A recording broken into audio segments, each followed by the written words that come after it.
दोस्तों, मैं रोहित कुमार एवनीशो की ओर से आपका स्वागत करता हूं।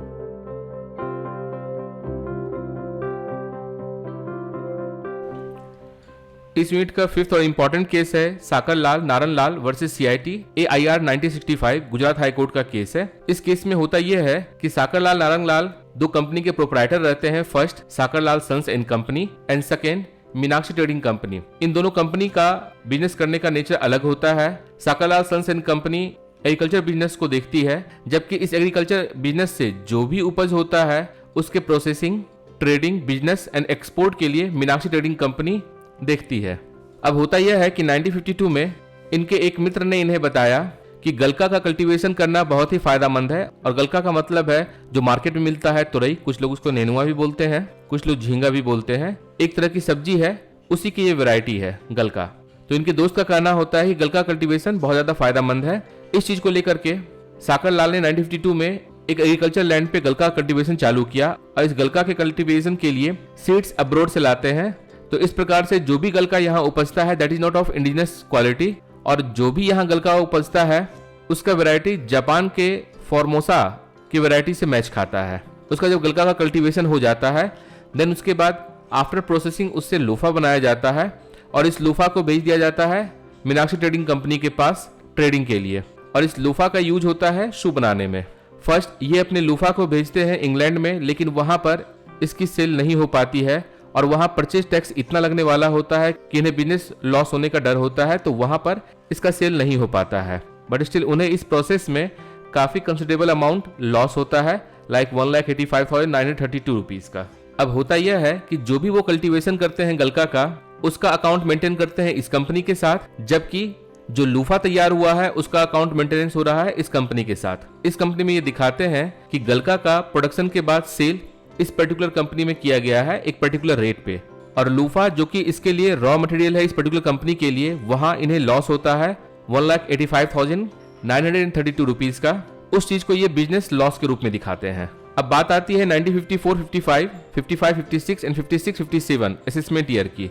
इस साल जब ये लॉस दिखाते हैं बिजनेस लॉस के लिए, तो यहाँ पर ITO का कहना होता है कि ये बिजनेस लॉस नहीं है बल्कि यह एग्रीकल्चर लॉस है, और इसी कारण ये जो भी लॉस हुआ है उसे इनके इनकम में काउंट नहीं किया जाएगा और उसमें इन्हें डिडक्शन नहीं मिलेगा। एज ए रिजल्ट बात पहुंचती है अपलेट असिस्टेंट कमिश्नर के पास। वो भी इस बात के लिए डिसअलाउ कर देते हैं कि ये पर्टिकुलर लॉस बिजनेस लॉस में काउंट नहीं किया जाएगा। देन उसके बाद बात पहुंचती है अपलेट ट्राइब्यूनल के पास। अपलेट tribunal clause 2 of subsection B of section 2 के बारे में चर्चा करते हैं, जहां पर की प्रोसेसिंग के बारे में बात होती है, ऑर्डिनरी इंप्लाई किया जाता है प्रोसेसिंग में। वहां इनका भी कहना होता है कि ये एग्रीकल्चर लॉस है, बिजनेस लॉस ये नहीं है, और इस तरीके से ये बात पहुंचती है हाई कोर्ट के पास विद सम क्वेश्चन। तो आइए अब हम लोग देखते हैं इसके मेन पॉइंट्स को। लाइक इसके पैराग्राफ नंबर 1 में पूरा फैक्ट दिया हुआ है जो हम लोगों ने अभी तक चर्चा किया है। पैराग्राफ नंबर 2 फैक्ट के बारे में ही बात करता है। पैराग्राफ नंबर 3 में फैक्ट और साथ में क्वेश्चन ऑफ लॉ दिया हुआ है। पैराग्राफ नंबर 4 में ITO, AC एंड अपलेट ट्राइब्यूनल के द्वारा रिजेक्ट किए जाने की बात को कहता है, जिसमें अपलेट ट्राइब्यूनल का कुछ ऑब्जर्वेशन होता है जो पैराग्राफ नंबर 3 के लास्ट में दिया हुआ है। उसके बाद ये बात पहुंचती है हाईकोर्ट में, जहां पर हाईकोर्ट ऑर्डिनरी एम्प्लॉयड क्या होता है इसके मीनिंग को बताने की कोशिश करती है, और इसमें इलस्ट्रेशन भी दिया जाता है ट्राइब्यूनल के द्वारा कि ऑर्डिनरी एम्प्लॉयड का मतलब क्या होता है। और ट्राइब्यूनल इसमें जो भी बात करती है that is on the basis of Brihan Maharashtra sugar syndicate limited versus commissioner of income tax 1946 का केस है, उसके बेसिस पर। देन कोर्ट के पास जो क्वेश्चन भेजा जाता है वहां पर कोर्ट को रियल क्वेश्चन नहीं मिलता है, तो रियल क्वेश्चन दोबारा फ्रेम करती है कोर्ट। उसका चर्चा करती है सेक्शन 2 के बारे में, जहां पर यह बताया जाता है कि कोई भी इनकम जो कि लैंड से डिराइव हो रहा है, first that should B bye agriculture, तभी उसे एग्जेम्प्ट किया जाएगा इनकम टैक्स में, और इसके लिए डुअर्स टी कंपनी लिमिटेड का केस उस पर रिलाई करती है। एंड सेकेंड इसमें बात की जाती है प्रोसेस ऑर्डिनरी इम्प्लाइड, और ये प्रोसेस जो ऑर्डिनरी इम्प्लाई किया जाएगा that is to render the product fit to be taken to market, कि मार्केट के लिए वो प्रोडक्ट फिट होना चाहिए उसके लिए। अब यहाँ पर बात की जाती है जो ये प्रोसेस इम्प्लाई किया जाता है वो 2 कंडीशन में अप्लाई किया जा सकता है। फर्स्ट, अगर मार्केट है तो उस जगह पर प्रोसेस इम्प्लाई करने की कोई जरूरत नहीं है, जो रॉ फॉर्म है उसमें ही मार्केट में सप्लाई किया जा सकता है और मार्केटेबल बन चुका होता है वो। सेकेंड, अगर मार्केट अवेलेबल नहीं है तब उस जगह पर प्रोसेस ऑर्डिनरी इम्प्लाइड इसकी बात की जाती है। एंड देन इस कंडीशन में देन इस केस में clause 2 of subsection B of section 2 apply होता है। इसी पैराग्राफ में आप देखेंगे कि 3 कंडीशंस के बारे में बात की जाती है जिस कंडीशन के थ्रू जो आप प्रोसेसिंग करते हैं उसे एग्रीकल्चर इनकम में शामिल किया जाता है। फर्स्ट कंडीशन ये होता है कि अगर कोई भी प्रोडक्ट है उसे मार्केट के यूटिलिटी के हिसाब से बनाया जाना जरूरी है। अगर उस प्रोडक्ट का रॉ फॉर्म में ही मार्केट अवेलेबल है तो उस कंडीशन में उसके नेचर को चेंज नहीं किया जाएगा, प्रोडक्ट की प्रोसेसिंग नहीं की जाएगी। और अगर मार्केट अवेलेबल नहीं है तो उस कंडीशन में चेंज किया जाएगा। अगर ऐसा है कि मार्केट अवेलेबल है उसके बावजूद आप अगर उसे चेंज करते हैं तो वो एग्रीकल्चर लॉस में काउंट होगा, ना कि बिजनेस लॉस में काउंट होगा। सेकंड इनका कंडीशन होता है कि जो भी प्रोसेस के लिए इंप्लाई किया जा रहा है that is ordinary implied process होना चाहिए, लेकिन ये दोनों कंडीशन अपने आप में सफिशिएंट नहीं है। थर्ड कंडीशन इसमें होता है अगर किसी भी एग्रीकल्चर प्रोडक्ट का प्रोसेस किया जाता है it must not change it's character. It means यदि आप शुगर केन से शुगर बनाते हैं तो इसका कैरेक्टर चेंज हो जा रहा है, और अगर ये चेंज हो जा रहा है तो इस कंडीशन में ऑर्डिनरी इंप्लाइड प्रोसेस नहीं माना जाएगा। और अगर यहां से आपका कुछ भी लॉस होता है तो उसे एग्रीकल्चर लॉस नहीं माना जाएगा बल्कि इसे बिजनेस लॉस माना जाएगा, बिकॉज इस शुगर केन का ऑलरेडी मार्केट अवेलेबल है। और अगर मार्केट अवेलेबल नहीं होता उस कंडीशन में यदि आप इसे शुगर के रूप में चेंज करते हैं देन मार्केट में सप्लाई करते हैं तो वो एग्रीकल्चर इनकम के रूप में काउंट किया जाएगा। और इसी बात को एलिब्रेट करने के लिए हाई कोर्ट 6 केसेस का इसमें रेफरेंस देती है, जिसमें फर्स्ट केस है भिखापुर कंसर्न और इसमें पटना हाई कोर्ट का जजमेंट होता है। इस केस में होता यह है कि एसएससी के पास एक लैंड होता है जिसमें शुगर केन का कल्टीवेशन होता है। इस शुगर केन से एसएससी शुगर बनाता है एंड देन उसे मार्केट में सेल करता है। यहां से जो इनकम होता है एसएससी का कहना होता है कि ये इनकम डायरेक्टली एग्रीकल्चर प्रोसेस की वजह से हुआ है जिसकी वजह से उसे एग्जम्पशन मिलना चाहिए। लेकिन यहाँ पर कोर्ट का कहना होता है कि जो भी प्रोसेस किया गया है शुगर केन को शुगर में कन्वर्ट करने के लिए that is not it should be fit for the market, और इसकी कोई जरूरत ही नहीं थी। बिकॉज अगर देखा जाए इस शुगर केन का ऑलरेडी अपना मार्केट अवेलेबल है। अगर ये चाहता तो शुगर केन को किसी शुगर फैक्ट्री में सेल कर सकता था या फिर कंट्री मिल में दिया जा सकता था, लेकिन यदि आप उससे शुगर बनाते हैं तो इस प्रोसेस की रिक्वायरमेंट ही नहीं है। Because as per clause 2 subsection B of section 2 processing की रिक्वायरमेंट तब होती है जब रॉ फॉर्म में पर्टिकुलर प्रोडक्ट सेल आउट नहीं किया जा सकता है मार्केट में। इसमें सेकंड केस साइट किया जाता है killing valley T company limited versus secretary of state 1921 का केस है। And since income tax act 1922-21 के बाद आया था इसी कारण इस पर एप्लीकेबल था इनकम टैक्स एक्ट 1918। इस केस में होता यह है कि जो एसएससी होता है उसका अपना टी गार्डन होता है। टी गार्डन से लीफ तोड़ा जाता है, देन उसके बाद उसे प्रोसेस करने के बाद उस टी लीफ को टी बनाया जाता है और उसे सेल आउट किया जाता है। अब जो उसका इनकम होता है यहाँ पर एसएससी का कहना होता है कि ये जो भी इनकम है that should be counted as agriculture income. Because अगर देखा जाए मार्केट में टी लीफ डायरेक्टली सप्लाई नहीं हो सकता है, इसकी यूटिलिटी नहीं है, और अगर यूटिलिटी की अगर बात की जाए तो वो टी की यूटिलिटी होती है। इस केस में कोर्ट का कहना होता है कि अगर देखा जाए तो टी लीफ जो है दैट इज एग्रीकल्चर प्रोडक्ट, लेकिन जैसे ही आप उसे टी में कन्वर्ट करते हैं तो वो एक मैन्युफैक्चरिंग प्रोसेस से गुजरता है जिसकी रिक्वायर्ड नहीं है। इसी कारण टी लीफ बनने तक जो भी काम हुआ है उसे एग्रीकल्चर प्रोडक्ट के रूप में शामिल किया जा सकता है और वहां से जो इनकम आती है उसे एग्रीकल्चर इनकम के रूप में शामिल किया जा सकता है। लेकिन जो टी बनने का प्रोसेस है इसमें agriculture product plus manufacturing product ये दोनों शामिल है, इसी कारण इस पूरे अमाउंट पे टैक्स एग्जेम्प्ट नहीं हो सकता है। इसमें थर्ड केस आता है जेएम केसी का, और यह भी केस पटना हाईकोर्ट का है। इस केस में होता यह है कि जो एसएससी होता है वो कल्टीवेशन करता है एलॉय प्लांट का, और सिंस इस एलॉय प्लांट का डायरेक्टली मार्केट नहीं होता है तो वो इससे सीसल फाइबर बना करके और तब सेल करता है मार्केट में। इस कंडीशन में जो भी इनकम इसका जनरेट होता है एसएससी का कहना होता है वो इनकम इसका एग्रीकल्चर इनकम के रूप में काउंट किया जाना चाहिए। जहां पर कुछ आर्गुमेंट होती है और ये बात कही जाती है कि ये एलॉय प्लांट इसका एक मार्केट अवेलेबल है and that is gel. Gel में इस एलॉय प्लांट को सप्लाई किया जा सकता है और वहां से सीसल फाइबर मैन्युफैक्चर किया जा सकता है ताकि जो कैदी वहां पर है इस पे काम कर सके। लेकिन फिर यह देखा जाता है कि जेल में सप्लाई करने के बाद इसका इकोनॉमिकल कॉस्ट बहुत ज्यादा बढ़ जाता है और ये इकोनॉमिक नहीं रह पाता है। देन उसके बाद कोर्ट का कहना होता है कि इस पर्टिकुलर केस में अगर देखा जाए तो ये एसएससी जो है he is the only cultivator of alloy plant and he is only manufacturer of the sisal fibre. तो इस कंडीशन में यदि अगर हम लोग बात करते हैं प्रोसेस ऑर्डिनरी रिक्वायर्ड को लेकर के, तो अब तक यहां पर कोई भी ऐसा पर्सन नहीं है जो सीसल फाइबर का प्रोडक्शन कर रहा हो, तो वहां पर प्रोसेस की बात ही नहीं हो पाती है and he is the only person जो कि सीसल फाइबर इससे बना रहा है। तो इस कंडीशन में इस पर्सन के द्वारा यूज किए गए प्रोसेस को ही प्रोसेस ऑर्डिनरी रिक्वायर्ड के रूप में माना जा सकता है। और इस तरीके से इस पर्टिकुलर केस में जो भी इनकम सीसल फाइबर से आ रहा था उसे टैक्स से एग्जम्पशन मिल जाता है। नेक्स्ट केस है Seoul versus commissioner of income tax AIR 1932 का केस है। और इस केस में होता यह है कि SSE एक कल्टीवेट करता है कॉटन का अपने लैंड के ऊपर और इस कॉटन का गिनिंग प्रोसेस के थ्रू थ्रेड में कन्वर्ट करता है। अब इसका कहना है कि ये जो भी आपको गिनिंग किया गया है उसके बाद जो आपको थ्रेड आया है मार्केटेबल बनाने के लिए किया गया है।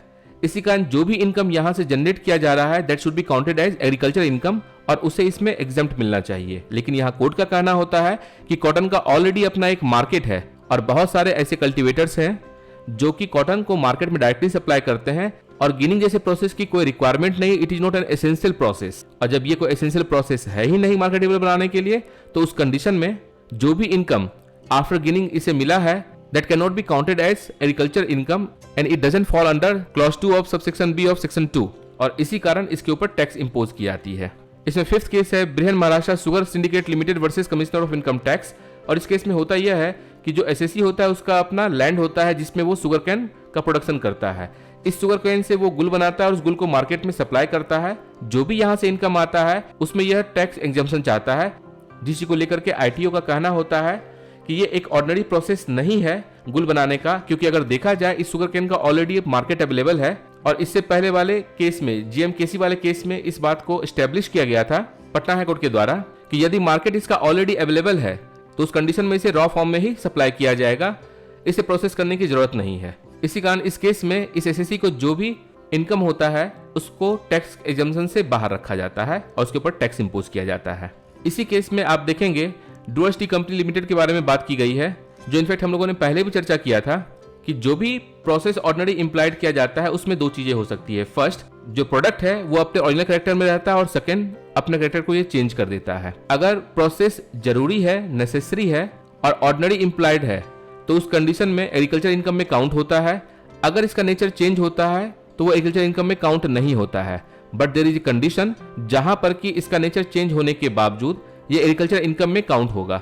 एंड द कंडीशन इज, अगर इस पर्टिकुलर प्रोडक्ट का जिसको प्रोसेसिंग करने के बावजूद मार्केट अवेलेबल नहीं है तो उस कंडीशन में उसके नेचर को चेंज किया जा सकता है। फॉर एग्जांपल, सपोज अगर शुगर केन का मार्केट नहीं है तो जरूरी है कि इसे आप शुगर में कन्वर्ट करें, और अगर इस शुगर केन का मार्केट ऑलरेडी अवेलेबल है तो फिर इस प्रोसेस को अपनाने की जरूरत नहीं है, बल्कि यहीं पर इसकी मार्केटेबिलिटी कंटिन्यू हो जाती है। और इसमें अभी तक जो चर्चा किया गया है that is clause 2 of subsection B of section 2 वो अप्लाई नहीं होता है। इसमें सिक्स्थ केस आता है Bogarapu Pedu Amaiya versus commissioner of income tax 1964 का केस है और ये आंध्र प्रदेश का मामला बनता है। इस केस में होता यह है कि जो ये SSE होता है इसका अपना एग्रीकल्चर लैंड होता है जिसमें टबैको का प्रोडक्शन करता है। प्रोडक्शन करने के बाद उसका कटिंग करता है और जितनी भी प्रोसेसिंग होती है उसके बाद इसे ये एक्सपोर्ट करता है। तो एक्चुअली में इस SSE का बिजनेस होता है एक्सपोर्ट का, बट इसका कहना यह होता है कि इसने जो भी प्रोडक्शन किया है टबैको का वो अपने एग्रीकल्चर लैंड पे किया है और जो प्रोसेसिंग किया है that was essential to make it fit for the market. तो उस कंडीशन में अगर देखा जाए तो जो भी इससे इनकम हो रही है that should be counted as agriculture income. लेकिन यहाँ पर कोर्ट का ये कहना होता है कि जब तक फ्लूस कटिंग होता है तब तक जो है ये एग्रीकल्चर इनकम के रूप में काउंट किया जाएगा, because there are several persons जो टबैको कल्टीवेशन करते हैं और उसी रॉ फॉर्म में मार्केट में सप्लाई करते हैं। इट मींस इसका ऑलरेडी मार्केट अवेलेबल है तो उसमें सब्सिक्वेंट प्रोसेसिंग की जरूरत नहीं है, और जो आपने सब्सिक्वेंट प्रोसेसिंग इसमें किया है दैट इज बिजनेस ऑपरेशन। इसी कारण जो भी अगर आपका इसमें इनकम आता है that is income from your business, और उस कंडीशन में ये बिजनेस इनकम माना जाएगा, ना कि एग्रीकल्चर इनकम, और उसके ऊपर टैक्स इंपोज होगा। इन सारे केसेस को कंसिडर करने के बाद कोर्ट दोनों ही पक्ष को सुनती है, एक तरफ ट्राइब्यूनल की बात सुनती है और दूसरी तरफ अपलांट की बात सुनती है, जिसमें कोर्ट का ऑब्जर्वेशन होता है कि ट्राइब्यूनल ने जो यहाँ मार्केट कंसिडर किया है, अगर बात की जाए गलका के सेंस में तो इनका यह कहना होता है कि इस पर्टिकुलर गलका का मार्केट इंडिया में नहीं है, जिसकी वजह से इसे प्रोसेस किया गया है और इस वजह से ये इस सेक्शन में फॉल करता है और एग्रीकल्चर इनकम बन जाता है। जो भी लॉस हुआ है वो एग्रीकल्चर लॉस हुआ है, तो इससे बिजनेस लॉस नहीं कंसिडर किया जाना चाहिए। तो यहाँ पर अपलांट का कंटेंशन होता है कि अगर देखा जाए तो इसके गलका का मार्केट भले ही इंडिया में नहीं है, लेकिन क्या ट्राइब्यूनल ने इस बात को देखा है कि इसका मार्केट आउट ऑफ इंडिया भी है, बिकॉज यहाँ जरूरी ये है कि मार्केट के एम्बिट को बढ़ाया जाए और इसके डेफिनेशन को ब्रॉड किया जाएगा। सिंस इस केस में होता यह है कि ट्राइब्यूनल ने इस तरह का कोई भी रिसर्च नहीं किया था, जिसके कारण हाईकोर्ट का कहना होता है और ट्राइब्यूनल को डायरेक्शन देती है कि वो पहले इस बात पर रिसर्च करे और रिसर्च करने के बाद ही ये डिसाइड किया जाएगा कि इस केस में क्या होगा। बिकॉज अगर मार्केट अवेलेबल है तो उस कंडीशन में जो ये गलका सप्लाई किया गया है अपने ही कंपनी में, तो इस गलका को यहाँ पर एग्रीकल्चर प्रोडक्ट के रूप में माना जाएगा और एग्रीकल्चर इनकम के रूप में यहाँ पे माना जाएगा।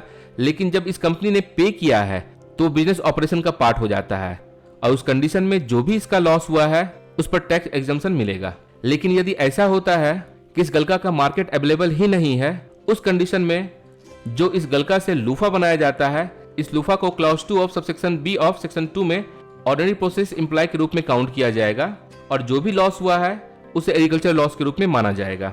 और इसी बात को आप देख सकते हैं पैराग्राफ नंबर 17 में कोर्ट कहती है, now the real controversy between the party was whether the process implied by the SEC was a process within meaning of subclause 2 of clause B of subsection 1 of section 2, and in order to proper determination of the controversy it was necessary for the tribunal to give a finding on the question whether there was no market for Galka in India or outside, for it is only if there was no market for Galka in India or abroad that the process implied by the SEC could be said to be process covered by subclause 2 of clause B of subsection 1 of section 2। और इस प्रकार से last में court tribunal को कहती है finding के लिए, tribunal is righted to give the finding, और इस प्रकार से यह केस यहाँ समाप्त होता है। दोस्तों, इस तरह के वीडियो को बनाने में काफी समय, मेहनत और रिसोर्सेस लगता है। आप अपना वैल्यूएबल फीडबैक जरूर शेयर करें ताकि एबनिशियो टीम को प्रोत्साहन मिले तथा आपके द्वारा दिए गए फीडबैक पर काम करके और इन्फॉर्मेटिव वीडियोस आप तक लाया जा सके। यदि आपको यह वीडियो पसंद आया हो तो please like the video, subscribe the channel and share the video with needy one. Thank you for watching videos. Thanks a lot.